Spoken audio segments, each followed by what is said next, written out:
little known fact, but there is a light bulb in our refrigerator that comes on with the door on, and you might think it's exactly like at home, but this bulb is run by a few batteries, D batteries in the back.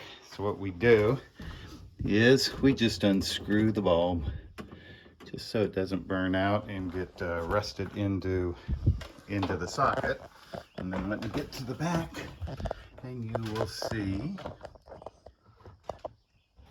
the D batteries that I then take out also so they don't rust in the into the connectors back there.